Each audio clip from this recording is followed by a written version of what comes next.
میں اسے کہوں گا کہ نامزدگیاں جو الیکشن ہونے جا رہے تھے آپ کے، الیکشن تو نہیں، سلیکشن ضرور ہو گئی ہے، ایک دفعہ پھر سید غوث علی شاہ کو سندھ کا صدر نامزد کر دیا گیا. آپ کیا سمجھتے ہیں کہ سیاسی جماعتوں میں جو اپنے آپ کو جمہوریت کا علم بردار گردانتی ہیں، کیا بغیر الیکشن کے سلیکشن ہونی؟ اور میاں صاحب جو کراچی آئے صرف سلیکشن کر کے چلے گئے ہیں، سنا ہے کہ آپ کی پارٹی میں بھی کوئی 2 دھڑے بن گئے ہیں، آج جو دوسرا دھڑا ہے وہ شاید تحریک انصاف کی طرف رجوع کرنے جا رہا ہے، کیا اس طرح کی کوئی پوزیشن سامنے آتی ہے؟ پہلی بات تو یہ کہ تحریک انصاف کی طرف کوئی نہیں جا رہا ہے. آپ کی پہلے جو شو میں بیٹھا ہو تو اس وقت بھی اس دن میرے خلاف میسیجز چلے تھے کہ قادر خان مندوخیل تحریک انصاف میں جا رہا ہے. اس وقت بھی میں نے تردید کی. آج بھی میں واضح طور پہ یہ کہنا چاہ رہا ہوں کہ یہ تحریک انصاف کا دوست اس دن بیٹھا ہوا تھا. میں نے یہ کہا کہ ان کے ایک میڈیا سیل ہے جو پروپیگنڈا کر رہا ہے ڈاکٹر قدیر. آج کے واقعے کے بعد، آج کی جو سلیکشن ہوئی اس کے بعد پہلی بات تو آپ کے پروپیگنڈے کے جواب دیے کہ ایسے کوئی بات نہیں ہے، نہ ہمارا کوئی بندہ تحریک انصاف میں جا رہا ہے، ایک پروپیگنڈا ہے. اچھا، باقی رہے گی جو بات آپ سلیکشن کی بات کر رہے ہیں، یہی وجہ ہے کہ مسلم لیگ نون ایک واحد پارٹی ہے جہاں پارٹی کے اندر قائد مین یا محمد نواز شریف کے سامنے لوگوں نے احتجاج کی، ہم نے احتجاج کی ہے. اور آپ مجھے اس کا مثال ایم کیو میں بتاتے ہیں. وہ تو پیپلز پارٹی والوں نے بھی لاڑکانہ میں کیے ہیں احتجاج اس دن. نہیں لاڑکانہ میں بی بی کی برسی پہ، وہ برسی میں وہ ہزاروں کی تعداد میں لوگ آئیں گے وہ کر گئے. لیکن پارٹی کے اندر سینئر عہدیداروں نے سندھ کونسل کے سامنے، یہ بھی ایک جمہوریت کا غصن ہے جو کہ آپ کو کسی اور پارٹی میں نظر نہیں آئے گی. تو آپ اس چیز کو کیوں نہیں مانتے کہ یہ روایت نہ ایم کیو میں ہے، نہ این پی میں ہے، نہ کسی پیپلز پارٹی، نہ کسی اور پارٹی میں ہے. تو یہ آپ یہ سمجھ لو کہ ہماری جمہوری پارٹی ہے جو کہ ایک چھوٹا سا کارکن بھی قائد محترم کے سامنے اپنی خدشات، اپنی جو گزارشات یا جو ان کے گلے شکوے ہیں وہ ان کے سامنے کہہ سکتے ہیں. اچھا، میں ایک چیز پوچھنا چاہوں گا آپ سے، ایک چیز اور سوال پوچھنا چاہتا ہوں کہ مشرف صاحب 2012 میں کراچی میں ایک جلسہ کر رہے ہیں، 8 جنوری کو کراچی میں. آپ نے بھی بڑے جلسے کیے، اس سے پہلے آپ کا ایک جلسے کا نام سنا تھا کہ آپ جلسہ کرنے جا رہے ہیں. پاکستان میں جلسوں کی سیاست پروان چڑھ رہی ہے، جلسے کرنے جا رہے ہیں. ایک طرف غربت ہے، مہنگائی ہے، بے روزگاری ہے، دوسری طرف یہی سیاسی پارٹیاں کروڑوں روپے خرچ کر کے جو ہے جلسے کر رہی ہیں. آپ اس سے اتفاق کریں گے کہ کیا ان جلسوں سے پاکستان کے عوام کے لیے کچھ بہتری ہو سکتی ہے، یا عوام کو موبلائز کرنے کے لیے، ان کی مسائل و مشکلات حل کرنے کے لیے کچھ اور کرنا پڑے گا؟ دیکھو، پاکستان میں اگر کوئی جمہوری پارٹی کوئی جلسہ کریں یا کوئی میٹنگ کریں تو اس میں کوئی نہیں ہے. لیکن افسوس تو یہ ہے کہ جنرل مشرف جو کہ اس ملک پہ غاصب رہا اور انہوں نے اس ملک کا کیا اشر کر دیے وہ آپ کے سامنے ہے. چاہے ڈاکٹر عافیہ صدیقی لے لو، چاہے ڈرون نام لے لو، چاہے بلوچستان کی حالت لے لو، چاہے خیبر پختونخوا کے لے لو. تو اس سب کچھ کے باوجود اگر وہ پھر آ کے اور بڑے دھڑلے سے کہہ رہے ہیں کہ میرے ساتھ 100 سے زیادہ فوجی افسران، تو بھائی میں یہ کہوں گا کہ ان کی پارٹی ہوگی فوجی بگوڑوں کی، کوئی جمہوری آدمی اس میں نہیں جائے گا. صحیح. فرحان صاحب، میں آپ سے یہ پوچھنا چاہتا ہوں کہ انہوں نے کہا کہ مشرف صاحب کی جو پارٹی ہے وہ جمہوری پارٹی نہیں ہے، ان کے ساتھ کوئی سیاسی یا فوجی بگوڑے ہو سکتے ہیں جو ان کے ساتھ مل کر پاکستان کے عوام کو بیوقوف بنانے، مقصد ان کا یہ ہے کہ پاکستان کے عوام کو بیوقوف بنانے کے لیے ایک دفعہ، کیونکہ مشرف صاحب اگر کچھ کرنا چاہتے پاکستان کے عوام کے لیے تو وہ شاید اس وقت زیادہ پاور میں تھے جب وہ ایک دور اپنے اقتدار میں تھے. اب وہ پاکستان کے عوام کے لیے کیا کرنا چاہتے ہیں؟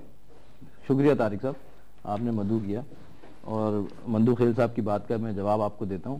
لیکن اس سے پہلے میں یہ بولوں گا کہ پرویز مشرف صاحب جو ہے انہوں نے لندن میں دبئی میں بیٹھ کر پراپر اپنی جمہوری پارٹی بنائی ہے اور اس میں آپ کے سامنے بیٹھا ہوں اور میرا کوئی سیاست آرمی سے کبھی بھی کوئی تعلق نہیں رہا اور بلکہ سیاست سے بھی کوئی تعلق کبھی نہیں رہا تھا. مجھے اس گند یہ جو ان لوگوں نے پھیلائی ہے اس گند کو صاف کرنے کے لیے میں اپنے ہاتھ اس گند کے اندر ڈالیں. اچھا. اور یہ ان کی پھیلائی ہوئی گند ہے ساری. یہ جو ابھی باتیں کر رہے ہیں یہاں پہ بیٹھ کے مندوخیل صاحب کے جمہوری پارٹی، تو انہوں نے کیوں نہیں وہاں پر اپنا سیکنڈ کینڈیڈیٹ کیوں نہیں کھڑا کیا؟ جو ان کے غوث علی شاہ صاحب جو ہیں ان کو ڈائریکٹلی ان کو کیوں نامینیٹ کر لیا؟ نہیں، وہ تو ان کا انٹرنل میٹر ہے. جمہوری پارٹی دیکھیں، انٹرنلی میٹر کوئی نہیں ہوتا. میٹر وہ ہوتا ہے جو پبلک کا ہوتا ہے. پبلک کے میٹر کو یہ لوگ اون کرنا چاہیے. اپنے الیکشن کروائیں، اب یہ ایک چیز مشرف صاحب اپنے پارٹی میں جو انہوں نے پارٹی بنائی ہے اس میں اب الیکشن کروا کے دوبارہ چیئرمین بنیں گے؟ نہیں دیکھیں ابھی تک مشرف صاحب نے بھی کوئی عہدہ خود اپنے پاس نہیں رکھا. وہ بھی صرف نامزدگیاں کر رہے ہیں. نامزدگیاں نہیں کر رہے ہیں, کوئی نامزدگی الیکشن ہوتا ہے. ڈیفینیٹلی الیکشن ہوگا, بالکل 110% الیکشن ہوگا. ابھی جو بھائی مشرف صاحب کو تو واپس تو آنے دیں, گھبرائیں تو نہیں, آ جائیں واپس, آ جائیں, آنے دیں, گھبرائیں نہیں, آ جائیں گے تو الیکشن بھی ہوں گے. اور مشرف صاحب نے ابھی تک اپنے پاس کوئی عہدہ نہیں رکھا ہے آج تک. صرف ان کی ایک پارٹی ہے جس سے وہ منسلک ہیں, جس کو APML کہتے ہیں.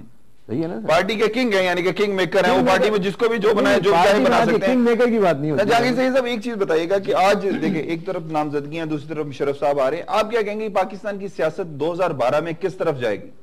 بڑی ایک دلچسپ بات سے میں آغاز کرتا ہوں. کہا یہ جاتا ہے کہ عوام کی یادداشت ہمیشہ کمزور ہوتی ہے اور اس سے یہ لیڈر فائدہ اٹھاتے ہیں اور اس انداز سے بات کرتے ہیں جیسے کہ وہ نئی بات کہہ رہے ہیں.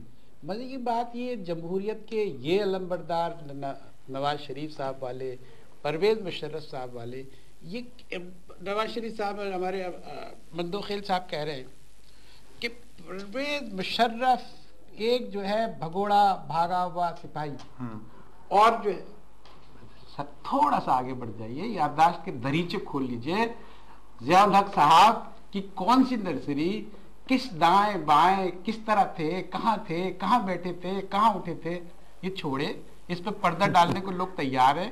صرف اتنی بات کریں کہ آپ اگر جمہوریت کی بات کرتے ہیں تو پھر آپ جمہور کی مدد سے انتخاب کریں, آپ چھوٹے پیمانے پہ بھی وہی بات کریں جو آپ اپنے لیے منتخب کرتے ہیں. اچھا ایک چیز بتائیے گا جہانگیر صاحب, ایک طرف تو یہ لوگ سیاستدان جتنے بھی ہیں جتنی ڈیٹائی سے آ کے جھوٹ بولتے ہیں, وہ پیپلز پارٹی کے ہوں اپنے لیڈران کے دفاع کے لیے, اب مشرف لیگ والے بھی شروع ہو جائیں گے, وہ بھی کہتے ہیں اچھا اللہ کہ مشرف صاحب کے, میں ایک چیز سمجھتا ہوں کہ مشرف صاحب نے جو اچھا کام کیا, پاکستان کو IMF اور ورلڈ بینک سے انہوں نے جان چھڑوا دی تھی, ٹھیک ہے, لیکن اگر وہ چاہتے تو اس پاکستان کی سیاست میں جو گند سیاستدانوں نے پھیلایا ہوا تھا وہ ختم کر سکتے تھے, کیوں نہیں کیا انہوں نے؟ جہانگیر صاحب یہ ضرور بتائیں. ارے ایک بات بتا دیں سر, وہ تو اس کو جابر کہتے نا بھئی, آپ اس نے قبضہ کیا نا, غاصب کہتے نا, چلے ٹھیک ہے اس نے جو ہے شبخون مارا اور یہ کیا وہ کیا سب کچھ مارا, لیکن اس کی مجبوری کیا کہ جب بھی اس کو سہاروں کی ضرورت ہوئی تو کن لوگوں نے سہارے دیے؟ بے ساکھی کون بنے؟ بے سیاستدان بنے. کبھی کوئی پارٹی کبھی کوئی پارٹی کھیلتی نہیں.